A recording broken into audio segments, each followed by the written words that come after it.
바닷속에도 길이 있습니다. 길을 따라 펼쳐진 풍경들은 상상 이상의 아름다움으로 다가옵니다. 물의 움직임에 몸을 맡기고 풍경을 따라가다 보면 야생의 치열한 생존 경쟁 현장도 만날 수 있고 삶과 죽음의 모습도 마주하게 됩니다. 때론 다양한 동물이 가득한 보금자리에서 삶을 헤쳐나가는 법을 배우기도 합니다.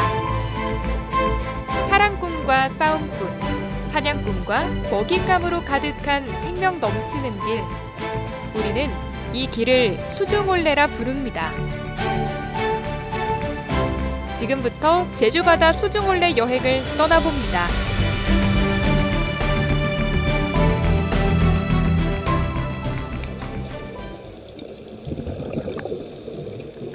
새 생명이 태어나고 치열한 경쟁 속에서 살아가고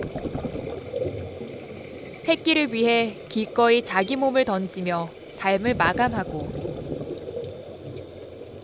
바다는 늘 그렇듯 한결같습니다.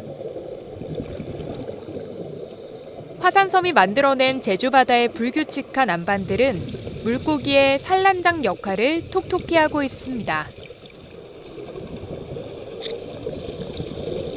자리돔은 암초지대에서 무리를 지어 살아가는데 바위 틈이나 안반 사이에 산란을 합니다.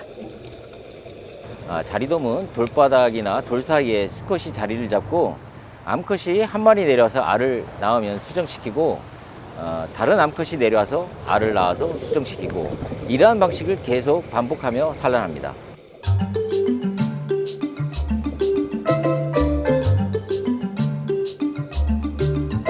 생김새와 종이 다르듯 새 생명이 탄생하는 순간 또한 다릅니다. 제주바다에서 자리돔만큼이나 흔히 만날 수 있는 줄도화돔.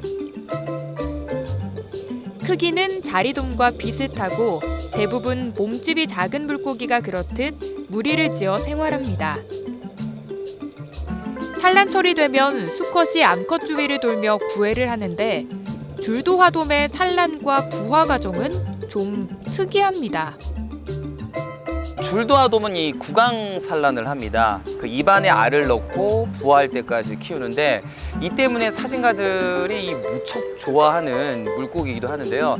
운이 좋으면 이게 살짝 입을 벌린 사이로 또 알이 부화하는 과정도 볼 수가 있습니다.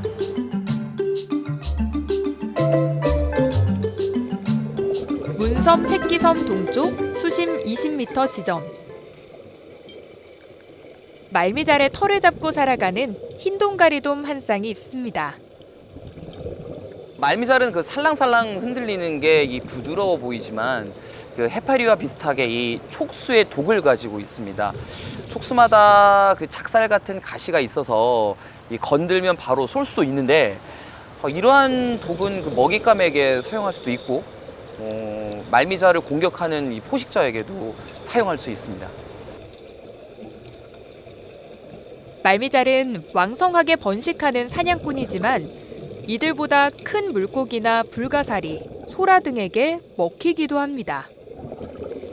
그래서 말미잘은 자신의 안전을 위해 흰동가리돔을 선택했습니다. 흰동가리돔은 말미잘 촉수독에 면역되어 있는 것으로 알려져 있는데 흰동가리돔의 역할은 말미잘에 접근하는 침입자들을 쫓아내는 겁니다. 침입자를 쫓아내는 동시에 말미잘이라는 안전한 장소를 얻게 되는데 흰동가리돔의 포식자도 말미잘의 촉수를 무서워하기 때문입니다. 이 때문에 적으로부터 위협을 느끼면 흰동가리돔이 말미잘 속으로 숨어드는 것을 볼 수 있습니다.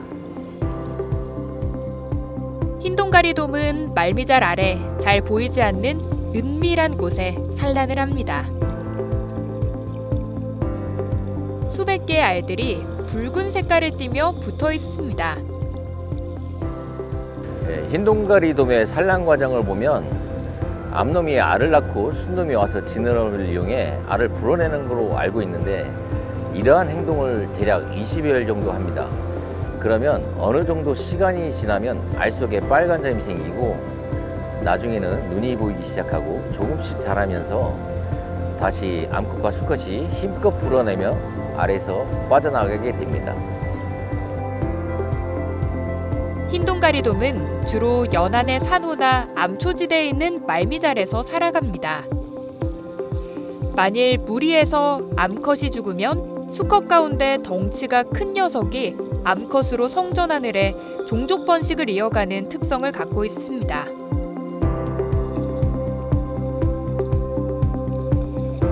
문어의 생태와 습성을 이해하면 제주 바다에서 문어가 산란한 모습도 어렵지 않게 만날 수 있습니다. 문어가 안반 및 깊숙한 곳에서 산란한 알을 돌보고 있습니다. 포도송이처럼 주렁주렁 매달린 알에 끊임없이 공기를 불어넣고 있습니다. 부화가 얼마 남지 않은 듯 알 속에는 모습을 갖추기 시작한 새끼 문어가 보입니다. 어미 문어는 다리로 알을 보호한 채 온 힘을 다합니다. 그 문어는 이 안반 사이나 아니면 움푹 파여 있는 곳을 찾아서 알을 낳습니다. 천적으로 또 보호를 받아야도 하고 이 조류의 영향도 또 없애야 되기 때문인데 보통 한 달 정도 알을 품기 때문에 가장 안전한 장소를 찾는 게 중요합니다. 이 안전한 곳을 찾으면 물고기 등 그 다른 녀석들에게 또 공격을 받지 않도록 근처에 있는 이 돌들을 이 다리로 이렇게 끌고 와가지고 입구를 좀 막기도 합니다. 어미 문어의 모성애는 이미 잘 알려져 있습니다. 산란한 알들이 모두 부화할 때까지 굶주림 속에서도 둥지를 떠나지 않습니다.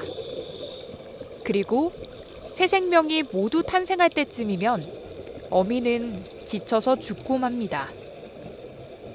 문어는 보통 한 달 가까이 아무것도 먹지 않고 집을 지키며 알을 돌봐주는데 알이 부화할 때쯤이면 체력이 이미 바닥이 난 상태입니다.